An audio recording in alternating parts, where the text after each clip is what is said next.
I think particularly about this topic. Today is our lucky day, because today is the day that we're going to have a chance to sit alongside our forefathers and take that bobsled ride down the winding, icy hill toward revolution. We're going to join them on this. We're also going to be talking, I got the theme up here, fortunately, which is from tea to gunpowder. That's for the next two lectures. Today is going to be mainly tea. The next one lecture is going to be all gunpowder, all the time, a few cannons thrown in, but it's going to be all about gunpowder and how that led to the American Revolution. So today I have really three objectives. First, I wanted to explain what British tea policy was and why they changed it in May of 1773, and then along with it, why the colonists resisted it so strongly. So that's number one. Number two, going to talk about the Boston Tea Party. Going to talk about, did it have to happen in Boston? Why did it happen in Boston? Were they just crazy people, or was there a good reason for it to happen in Boston? And on top of that, going to talk about the rather startling news that after this act of vandalism that a lot of people were upset with, two of the most moderate of our top tier founding fathers flipped from being on the fence to being pro-independence or on that pathway. These two, amazingly, were Benjamin Franklin and John Adams. They'd both been on the fence, not sure what to do, vacillating. We'll get into that. And then we'll close by talking about the Intolerable Acts. And I want to make the case about the Intolerable Acts. When you were a kid like me, you mainly learned about their impact on Boston, on Massachusetts. You get the idea that that was all it affected, but it wasn't. All the other colonies were dramatically affected. And I'm going to talk about just one of them, North Carolina, to give you an idea of the kinds of changes that were happening in the other colonies. So that's an ambitious thing to cover, and that's why I didn't try to do it all in one session. So let's begin. Let's begin with British tea policy. And I think it's fair to say that the new British tea policy began in January of 1770 when Lord Frederick North became Prime Minister. He became Prime Minister on a policy platform, if you will. I don't think they had platforms then, but that's what we would call it.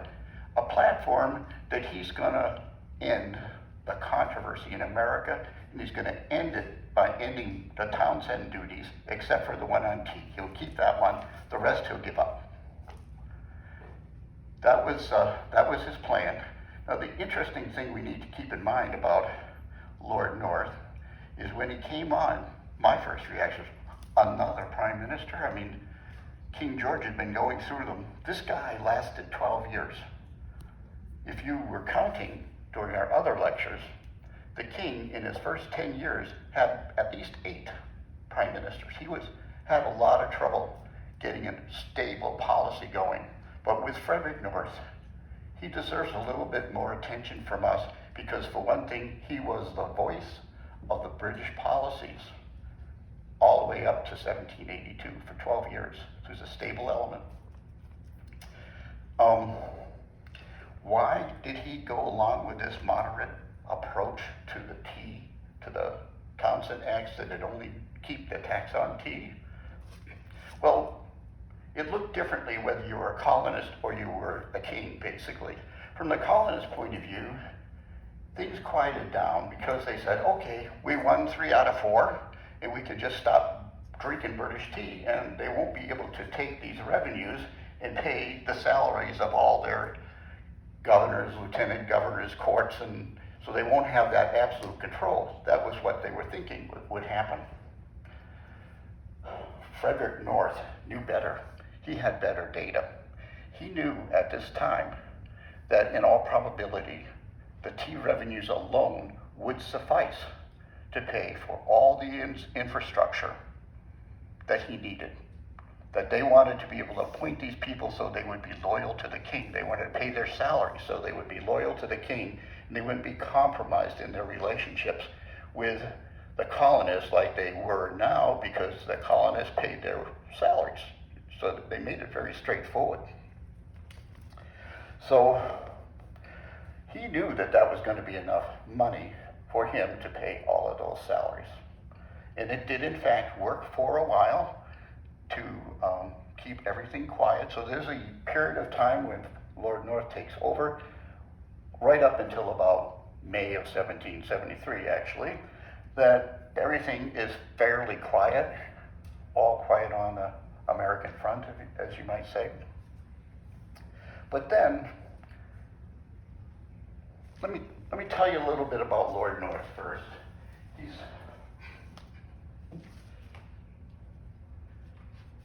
It's hard sometimes with these characters in the past to get a good portrait of what they were up to and what kind of people they were like. But in the case of Lord North, we have a composite portrait that I've been able to share with you in Roots, and thought I would just read what I wrote in Roots about that when I put together really the comments of a number of different sources trying to give us an idea of what kind of person North was.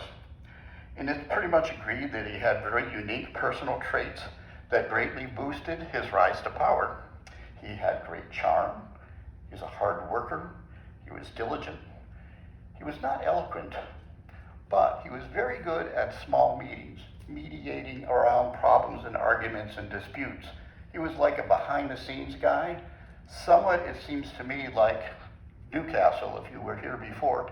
Lord Newcastle was that guy that did not like to get out in front and talk, but he loved to move the little levers in the back. That was his style.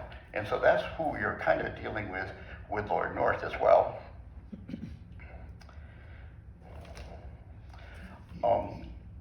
Talking about Lord North gives us an idea to talk about rotten boroughs. There's a phrase that if you've done anything with the American Revolution, they talk about how Britain had rotten boroughs, which mean parliamentary leaders that were elected by a very small number of people. And that was how North was elected. He had a rotten borough. When he was elected, he had 24 people that he had to persuade that he ought to be their parliamentary member. 24, that's it. And here's how it was done. They would re-elect him, quote, after being plied with punch and cheese, and they were then rewarded with a haunch of venison. That's how they did it in those days. So it's democracy, sort of, but European is about as democratic as they got in Europe. And that's kind of how it worked. Wanted to get more information on, what kind of person he was physically. There is a source that provides the following. He had average height. He was obese, awkward, and disheveled. They also noted that he had, quote, bulging eyes that rolled about to no purpose. And that he often slurred his words, quote, his capital T tongue, I love that, being too large for his capital M mouth. So he had a lot of eccentricities, but the most impressive one is that by learning about Lord North, we learn a little bit about the king and how he looked too. Because North had an uncanny physical resemblance to the king. Might be why the king never got around to firing him. It's hard to fire yourself. Maybe that was it. I don't know. But this likeness to the king was so conspicuous that many folks from the government, commentators you might say, they quickly noticed that they may well have shared the same father. They spread that around. There really was no basis for that, but you know how these rumors can go, and that was the scuttlebutt on Lord North. So why did he switch things? I mean, he was a guy that liked to move around behind the scenes. Why did he switch this nice, peaceful policy he had, which was winning for him, against the Americans? And the reason is the British East India Tea Company. Now, I didn't realize before what a big deal that company was. They were formed in the 1600s. They were the basis for British political and military power. I gotta learn more about this, maybe Pradeep can help me. But they were the basis for English strength in India. And they had brought a great deal of prosperity to the country. However, around this particular point in time, they were having trouble selling their tea. The warehouses were backed up. It was starting to rot. So Lord North was looking for a win-win situation, and he says, I got an idea. We'll give the tea company a monopoly, so Americans have to buy their tea. But because these guys have so much tea backed up, law of supply and demand says it'll be cheap tea, the Americans will love me, and of course the East India Company will love me. That's not the way it worked out, actually, but for that, we're going to turn, whenever it should go over there for this, we're going to turn to the colonists. How is this all received in the colonies? And here I learned a great deal. Let's see if I can find my book here. After I wrote Roots and came to the conclusion that 1774 was a big deal in the Revolution, Mary Beth Norton comes out with a book that agrees with me completely. So I bought it, so I bought it. And I gotta say, it's pretty good. I got a lot of good tips in it, but with all the other sources I read, I never found a source that had 30 to 40 pages on the reaction of Americans to the Tea Act of May 73. Who organized it, what they did. She just does a beautiful job, and I think I can help you guys out because of that. What I didn't know, what I didn't know in particular was that the opposition to the Tea Act actually started in Philadelphia. There were people in Philadelphia that saw this as a big threat to all the that it would undermine the authority of all colonial legislators, and people like Benjamin Rush, Thomas Mifflin, John Dickinson were writing articles saying, this is bad, this is really bad. We need a mass meeting. And they were the first ones to have a mass meeting, and they had it on October 16th, and that's when I think the bobsled ride really began. That's when the colonists were beginning to step on for a ride that would not stop. This meeting was a very, very interesting one, how well organized it was, I thought. They had resolutions. We don't know how many were there. Unfortunately, they had not learned to count, or how they do in the press, 50,000 people were there.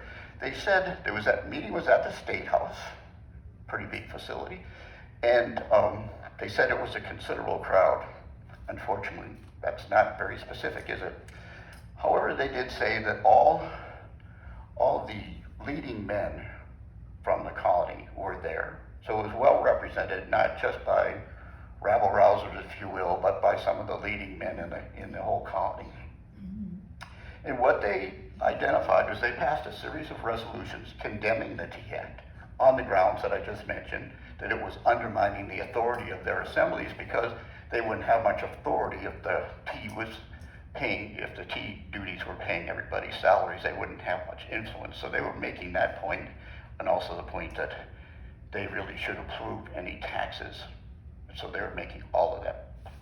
But the things that singled this out to me was, in addition, they recommended a specific strategy for the colonists to pursue. And that was to get all the tea consignees to resign. Now that doesn't make any sense to us unless we know that the way this came was when the boats, there were going to be 4 coming to Boston, 1 to Philadelphia, 1 to New York, 1 to South Carolina. We knew they knew by this time that was what was going to happen. When they come to your port, before you can unload your tea, first of all, an inspector has to go on board and say, yeah, that's tea, it's not gunpowder, it's not sugar, so you got to pay a duty on it. So they're very clear about that. And so the next step, though, is for the tea to be unloaded, somebody has to front the money to pay the tea duties. So the king gets his money right away, before it's even been sold in the market, or he's got his cut already. So their idea was, what if nobody could step forward, because tea consignees were a rather limited number of people. So basically they recommended that all of these ports, because the tea was only coming into those 4 ports, that they get a hold of these guys and force them to resign. They even recommended a committee of tarring and feathering if that were necessary. So the other colonies did in fact follow their example. They also passed resolutions very similar to the ones that Philadelphia had passed. The thing that struck me about all that was they then sent copies of their resolutions by horseback directly to Boston, to New York, and Carolina, by horseback. Why does that matter? Well, if we've been paying attention, we've noticed that it takes 2 months to get any information back and forth to England, and even within the colonies, the Virginia Resolves took a month to get from Virginia to Boston. So it takes a while if you just let ships take their course. So they wanted to nip this in the bud, and in 2 days they got their information out to one another. It appears that that was a practice during this period of time, and the first time we know that it was done in Philadelphia. So, I've been very impressed with this meeting, the resolutions they passed, how well organized they were, and how they really broke ground in getting information out to everybody very, very quickly. The next thing to say about this meeting, or the last thing I think, is to mention that as it happened, the other ports took this all very, very seriously, and they went after all the tea consignees and, menacing them, I'm sure, and they all resigned except for in Boston. In Boston, they refused to resign. And by December 2nd, it was pretty clear to everybody, including Bostonians, that the other ports had pretty much had things under control. They had got their consignees to resign. As a result, there was nobody legally that could front the money. They had to abandon the tea, basically. They would confiscate the tea, and the king didn't get his money. Boston would have loved to do the same thing. They spent a month trying to get Richard Clark to resign, but he wouldn't. There'd been a lot of tension for many, many years between Richard Clark, Thomas Hutchinson, the governor, and the Sons of Liberty. They hated one another, probably for good reason. There was a lot of stuff they had done to one another, and this time, the governor and Richard Clark dug in. And to make matters a little worse, while Boston was fretting a little bit about, okay, what should we do? On November 27th, earlier than almost any other tea ship, the first of the Boston tea ships came into port. So they weren't able to prevent, one goal was to try to prevent them from getting into port, but they came in and got into port on November 27th, meaning they were already here. You can't head them off because they're here. And they then they were all very upset, and in Boston they had a major meeting about this whole topic at the Old South Church. You've probably heard of that one. They had 5,000 people there, considering that the city of Boston was only 16,000 people at the time. Philadelphia, by the way, was 40,000, so it was a much bigger city. That's why it maybe made more sense to have everything led from Philadelphia. But while they were busy objecting to the fact that this tea was already here, and in a flurry, Richard Clark took the opportunity, while they're so distracted, to scoot out of Boston and to plant himself in that island I told you about in the middle of Boston Harbor, where they had all these guns and warships to protect him. He was gone. Think about it. What that means now is there's no way Boston is going to get this guy to resign before he puts the money up. Not only that, he's protected, so he can put that money up, and they're really going to have a hard problem with this. So they had quite a few meetings, trying to figure out how to do this. And they struggled with it. And the finally came up with a solution. And the solution was proposed by one of the founding fathers that we don't hear very much about, and I was quite surprised. His name was Dr. Thomas Young. And I found about him first because he's probably the only American who had his finger in the pie to help two states write constitutions. Most of the ones that I found in my book, one guy maybe, but there was no one guy that was involved in writing more than one constitution except for maybe John Adams. So he's a pretty famous guy, I thought. Let me tell you a little bit about him. It was very hard to find anything about Dr. Thomas Young. As one person has written, a historian named David Hawke, he said, unquestionably, Thomas Young was the most unwritten about man of distinction in the American Revolution. Well, that made me think, I gotta figure out as much as we can about this guy and find out how this occurred. According to my Roots book, where I assembled everything I could find, Thomas was born very poor in mid-New York State in 1731. He was inordinately precocious. He was self-educated, and get this, by the time he was 16, he had a successful medical practice. 16 years old. And I said the same thing, Martha. I was thinking the same thing, but did you know that John Adams used him as his physician? Yeah, that's what I thought. So in 1765, he joined the Albany Sons of Liberty and helped them fight against the Stamp Act, so he was kind of involved rather early. And then he disappears for a while, and then he shows up in Boston, working for Sam Adams in 1772, and he was helping Sam Adams with committees of correspondence.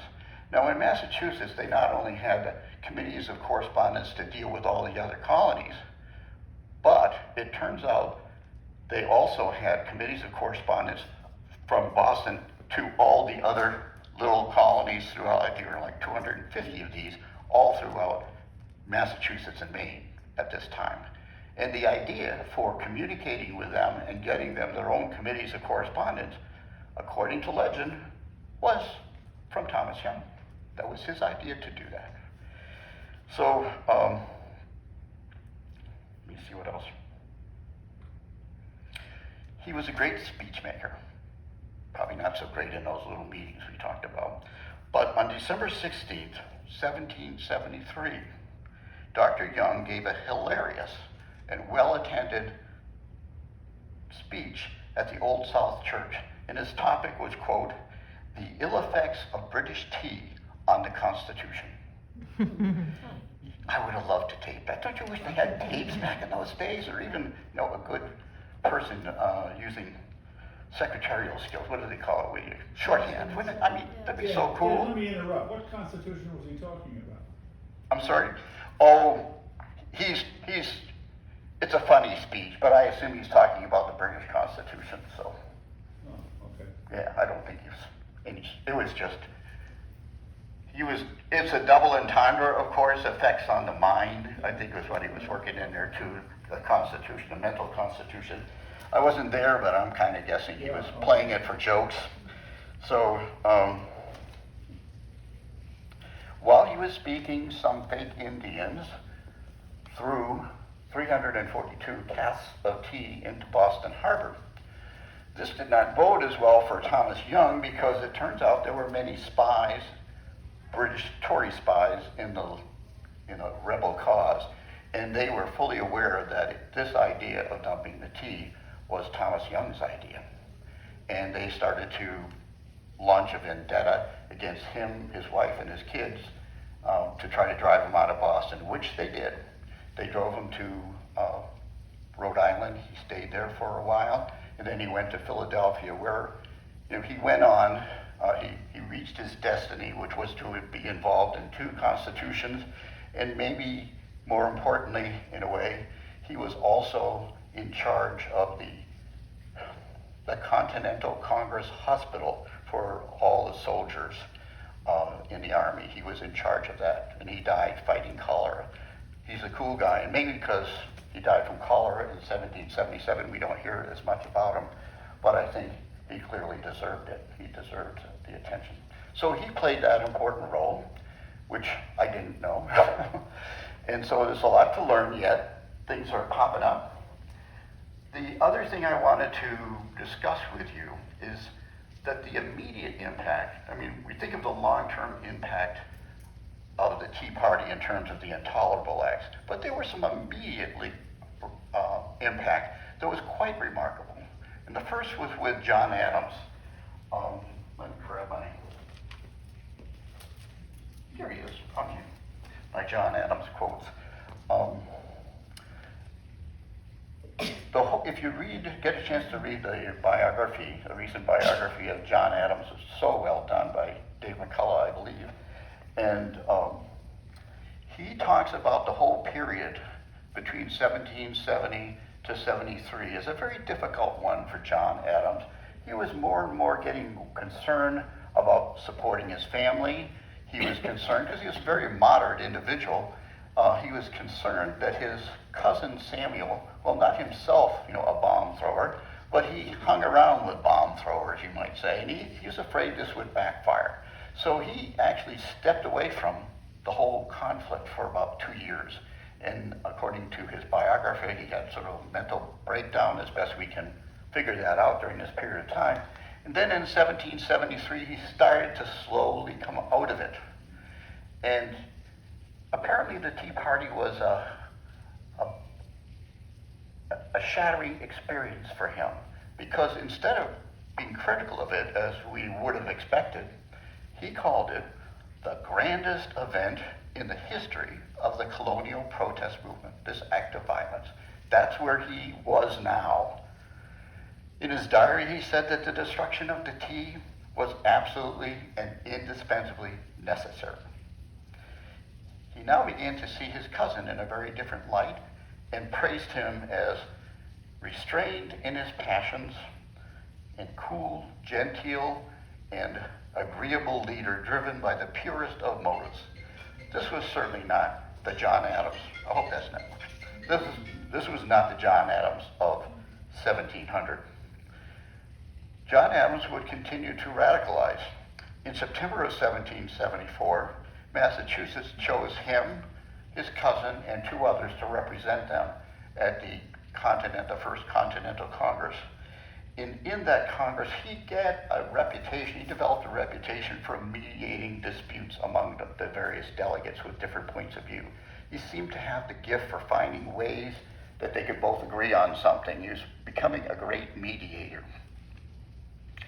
Then, in the Second Continental Congress, which began in 75, John Adams was the actual leader of the independence faction, the leader of the entire faction for this entire period of time up until the signing of the independence.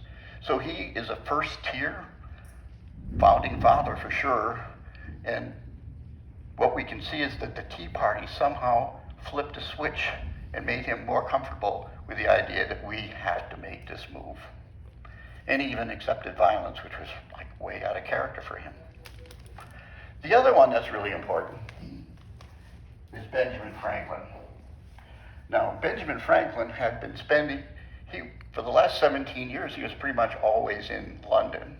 His job for the longest time was to try to keep the Americans and the British from killing one another, but really to mediating, trying to find ways that they could stay at peace within the empire. That was his job, holding the whole ship together. But the king was furious in late January when he first learned about the Tea Party, and he called in a meeting at his Privy Council, and he not so much invited as forced Franklin to come to this meeting. And when he came to this Privy Council meeting, expecting maybe 4 or 5 people, 20 Tory loyalists were there, taunting him and blaming him for every crime on treachery, you name it,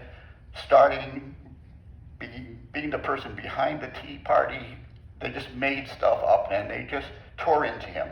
He was about 60 at the time, but he was still the most respected man, American in America, and the most respected American in Europe. And it's notable that we know he bore all of this for an hour, and he bore it with tremendous dignity. We know this because of the accounts of other people being struck by how well he managed this period of insults. How would we bear under that? But he was a very classy guy. The thing is, after this meeting in the cockpit, which I think was the 28th of January, it dawned on Franklin that he could no longer do his job because he did not have the trust or confidence of the government. And he reluctantly, after spending so much time trying to mend relations, was going to have to give up his task. I probably would have been, I'm out of here, I'm on the first boat. But he's too smart for that. What he did during the next several months was incredibly perceptive. In these 17 years, he had made a lot of important friends, and he spent the next several months talking to all of them, saying farewell. It was sort of like a farewell tour. And these friends included people like William Pitt, who would become a thorn in the side of the king and Lord North during the entire American episode. Same thing with Edmund Burke. We're all friends of his. He spent some time with all of them. And he also was very active in the Enlightenment community in England. People like David Hume, a famous philosopher, Adam Smith, an economist, all of these people that he went around and spoke to. And this is well covered in the biography that we have, excellent biography on Franklin. And there's many moving sections to it. But for me, the one I choose to tell you about was his meeting and visit with Joseph Priestley just before he was going to leave. They were very, very close friends. They spent as much time as they could together. And one of their favorite things to do, and I try to imagine this, I imagine a fireplace. I imagine they're both older men, I think, and so they have blankets over their lap and they have some port in their hand. And what they like to do is they like to take turns reading newspaper articles to one another. Just they would pick ones. But on this occasion, the news was so discouraging about the relationships between their two countries that, as Priestley reports, at one point, Franklin's eyes started to leak, and he could not go on, and Priestley finished the sentence for him. I found myself very moved by that, and it is true that these friendships that he established and created would be a backbone of the resistance movement that Britain had to taking tough policies against the Americans. These were all Franklin's friends that were involved in all of this. The other thing that charms me, because I'm a cynical kind of guy, I suppose, is that this poetry here. Franklin went back for a while to his America, and then they sent him to France. Now, when I was a kid, I said, so what? They sent him to France. Guess who negotiated the Treaty of Alliance with France? Guess who was behind all the secretive negotiations to send munitions illegally to America? Benjamin Franklin would be a big, big thorn in the British cause. And in fact, when that alliance, as you'll see, when that alliance was signed, it was the beginning of the end for England in North America. So he got his due for all that vicious stuff that they poured on him, and I think it's only fair. By way of, we've talked about the Tea Act. Let me see how I'm doing. Oh, not bad. We've talked about the Tea Act. We've talked about the Boston Tea Party and why maybe it happened in Boston and not elsewhere. And so what I want to do in the remaining moments that I have is to talk about the Intolerable Acts, which I think we all learned about when we were kids. I do want to add a little twist, and that is because people usually ignore what's going on in the colonies, the other colonies, and this is where I really admired Mary Beth Norton's book, because her focus was on, hey, important stuff happened in Boston, but a lot was happening in these other colonies. It was not a one-man show, and she does a good job of proving that, I think. So I was very pleased with that. And so part of that picture would be Richard Caswell, and he was the leader of North Carolina. And the North Carolina story, I think, is very edifying, because what happened in North Carolina was, up until December of '73 or so, there was hardly any opposition movement to the Royalist factions in North Carolina. Very little was going on. And the major reason for that was Richard Caswell. He was a highly respected, charismatic individual. Oh, can we find his picture? I'm sorry. It's okay. Yeah, the next one, I think. So that's him. And I discovered him mainly because he wrote the North Carolina Constitution, and I discovered him kind of late. But his story is really intriguing when you notice it, because even though he was like the darling of the Royalists for this entire time, he accepted in December of '73, he accepted the job of being chairman of Committee of Correspondence. Now, in all the other colonies, Committee of Correspondence was like the radical wing, usually, of the colony. So that's kind of an interesting task. And then we know that when Boston asked for help, he sent a letter saying, yeah, we will help North Carolina. Totally out of character. And then he actually sent delegates from North Carolina to the First Continental Congress. So he kind of started to shove them, and we won't get into too many details about that, but he led their militia, he wrote their constitution, became their governor, and he gently brought them over to the American side against the king. And this all happened, I'm not saying it happened because of the Tea Act, we don't really know that, but around that same time, we know that he hated the Intolerable Acts, and so it seems to have been a factor that brought even places like North Carolina that had not been too interested in the cause, he tended to bring them along. So let's talk about the Intolerable Acts. I see so many different accounts of them, and I think the simplest way is to simply identify about 4 provisions that were the heart of the Intolerable Act.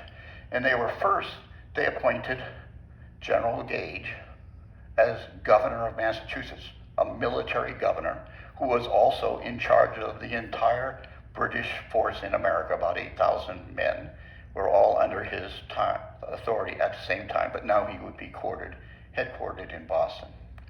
Second provision was they closed down the port of Boston and moved the seat of government from Boston to Salem. From now on, all the records would be moved there. And thirdly, they included a bill called the Massachusetts Government Act, which ended town meetings in New England and Massachusetts. You're allowed only 1 a year.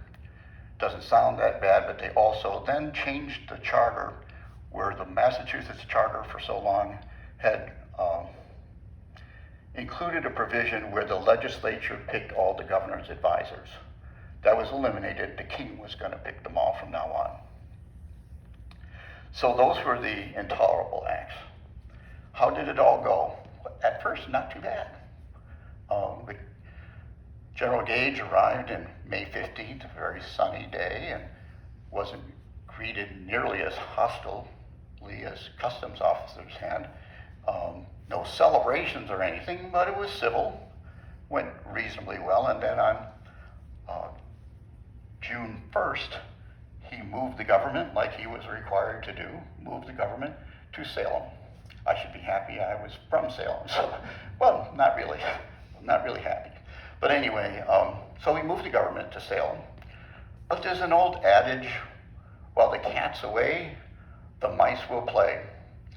And as soon as he hightailed it to Salem, that pesky old Massachusetts Committee of Correspondence sent letters out to all the other colonies and said, these Intolerable Acts are terrible. We should all meet in Philadelphia in September to do something about them. Well, it took a while for General Gage to realize that's what he'd done, and so he immediately closed down the legislature, called for new elections. That didn't work out as well. The people that were elected were even more radical than the ones that he had before, so this did not work the way he hoped. But this is not a disaster yet. The disaster doesn't occur until August 6th, when they have to implement the laws relating to eliminating town government. You might think, well, what's so bad about that? Some parts of the South didn't even have town government to speak of, so why is that a big deal? It's a big deal because they're all Congregationalists up there. They're not Anglicans, they're not Catholics, they're not any other ism, they're Congregationalists. What does that mean? Well, you can still go and visit them in their town meeting houses. And what they do is, if you're a Congregationalist, you hire your pastor, you fire your pastor, you write the rules that the pastor has to be under. He's kind of under your thumb in the Congregationalist system. Similarly, these communities also elected their town selectmen, they elected their representatives, they made almost all their decisions. Should this guy have a sewer put in, or should we drain this lake, or build this sign? It was all taken care of in their town. Telling them that they were not going to meet anymore was a non-starter. To me, the way to understand this Congregationalism is to realize that the meetings for the town board took place in the same building that the church was preaching from. They used the same building for church and state were totally united. So if you start saying you're no longer going to be able to elect your selectmen or whatever, you can tell pretty sure they're going to come after your religion too if they think you're too democratic in your practices of your government. It's going to pass on to your religion. So they were irrational on the subject. And in fact, from August 6th on, it was clear that they were never going to enforce this. The government only had like 2,000 or 3,000 troops in Boston. There's no way they were going to go into Alma, Maine, or any of these other smaller places way up north and come out of it alive. And they knew that. This all came home to General Gage on August 24th. Kathleen, you're going to love this. You're going to love the fact that I lived in Salem and Danvers, went to school there, didn't know about this story. So I'm embarrassed. What actually happened on the 24th was the governor was, of course, sitting in his governor's chair or whatever, and he heard a very loud, boisterous meeting taking place of what was apparently a committee of correspondence well outside the rules. And he must have thought, well, okay, I'm not going to be able to enforce this provision, in the woods, but certainly under the guns of my boat, a boat that's in Salem Harbor, and the troops and everything, I ought to be able to get away with this. I should be able to enforce this. So he sent 200 men to go grab the 5 or 6 men in this committee of correspondence and bring them back and throw them in jail. When they got about halfway there, they were completely surrounded. This is all true. They were completely surrounded by about 3,000 men, heavily armed and brandishing them, very, very angry. And it was clear to him right away, his men were outnumbered, and he sent them all back to the ship. That night, of course, he lost a lot of face when he did this, of course. That night, the colonists or Sons of Liberty people were not going to let him forget it. So he went home to Danvers, which is adjacent to Salem, I know. And when he went there was another meeting. Usually their meetings didn't take place that close to his house, but this one was right by his house, and it was loud, it was boisterous. None of the subject matter that he could hear seemed to have anything to do with government or anything else, and he knew there was nothing he could do about it. He was totally helpless, and they were goading him. So on the 28th of Salem government back to Boston for his own protection. By the 28th, he had no choice but to move the whole operations of government from Salem back to Boston. It must have been very hard on him because it made him realize, number one, that the town of Boston, the Boston, Massachusetts Port Act was completely dead in the water, that the rule against town meetings was dead in the water. Also, the one about appointing mandamus counselors, they were called, that was dead in the water because all the people from rural areas were forced to either hightail it from where they were and go into Boston or to resign their positions that they had been appointed to. So that was also completely void. It must have been discouraging because all the laws that he was sent there to implement were going nowhere. He must have thought, I would have thought, things can't get any worse, can they? And the answer was, yeah, they can. They can get worse. Because when he got back to, and this was not unwise, I'm not criticizing him, but when he got back to Boston and he realized that really the court system was pretty much gone in the whole colony because they were closing courts left and right, he started to think, there are no gunpowder factories anywhere in North America. So they're not going to have much gunpowder except for what their militias currently have. So he started to do a confidential inventory of who had gunpowder and where they were. And many of them were not ones he could go after like in these rural areas, but there was one kind of close in Somerville, Massachusetts,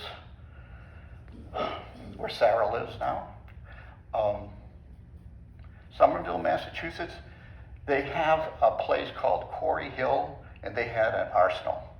Now, the arsenals didn't look the way I thought they would, and I'll try to describe them to you. They sort of looked like a granary where it was rock on the bottom half and metal on the top, and it was shaped like a bullet is what it looked like. And on the top of every one of these would usually be a lightning rod made by Benjamin Franklin. He invented them, and they usually put those there.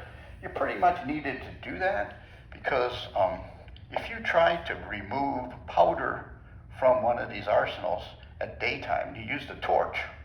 I don't think I have to explain what would happen. So they had to wait till daytime to do this. But he had his eye on this one in Somerville, the Quarry Hill one, because the rumor was that the Americans had already removed their share. By their share, they meant the ones that they bought and paid for and put in there for the militia, had already removed their share. That meant the only remaining one there was the government share, his share. And the thing is, should he go grab it? And he thought, yeah, I think I better. So he sent 200 troops out there to grab it, because they had to do it in broad daylight where they would be seen and watched and rumors could spread. And he also sent 20 troops to Cambridge to grab a couple of cannon that were nearby. It all went pretty smoothly, except for, irrationality plays a lot more of a role than we realize. And that really took over, because even though nobody had been killed, nobody had been wounded, the rumors spread like wildfire. When Americans saw him take the powder, they assumed he was taking everybody's powder. They didn't necessarily know that that powder was gone. And it's hard to convey the excitement, I think. I think I've run way ahead of my notes. But I do want to share this with you. This is again from Roots, and I'm trying to summarize a whole lot of excitement that happened. But it turns out that Gage's sudden and skillful military maneuvers shockingly disclosed to him that, expecting a bear cub, he had cornered a grizzly. His foray to Quarry Hill generated so much alarm through the rocky hills and forests of New England that it bred totally unfounded rumors that spread like a brush fire in a dry Arizona forest. He soon realized that his army was trapped by the now blazing fire that he set. Like the length of Pinocchio's nose, the preposterousness of powder alarm stories grew with the distance that they had to travel. The earliest falsehoods merely declared that the army came in and took the powder, the cannons, fired on the local militia, and killed 6. That was the least gregarious.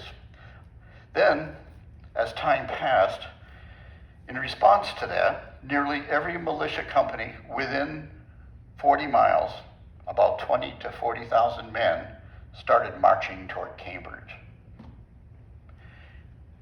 Further away from that, gossipers testified that the British Navy and Army had fired on Boston and Yeetown, quote, Yeetown was demolished. That was what was written. And even after word rebounded that no, these are all exaggerated, still 5 to 10,000 men went to Cambridge anyway. Others, another 10,000, waited a respectable distance to see whether they would actually be needed. The 5 to 10,000 had a huge impact because it made him realize that he is a prisoner in his own city.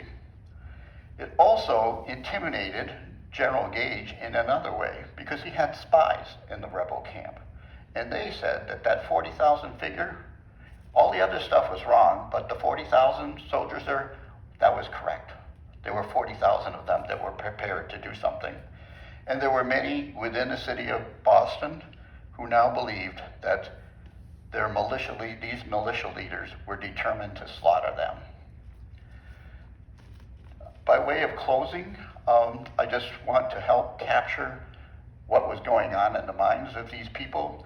We do have a quotation from John Greenwood, who fought in the American Revolution and recounted his story. And he was part of one of these movements where people were running to one city or another. It turned out there would be a few of them. This was called the powder alarm.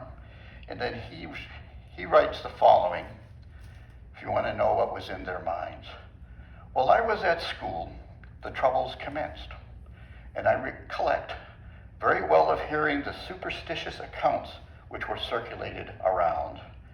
People were certain that a war was coming, for a great blazing comet had appeared, and armies of soldiery, kind of like that, armies of soldiery, had been seen fighting in the clouds overhead. And it was said that the day of judgment was at hand, when the moon would turn to blood and the world would be set on fire. Next time we're going to pick up, this was the powder alarm that basically began the fight for gunpowder and munitions. From there on, many activities would be focused on making sure the Americans had the arms that they needed. And that's what we'll be talking about next time.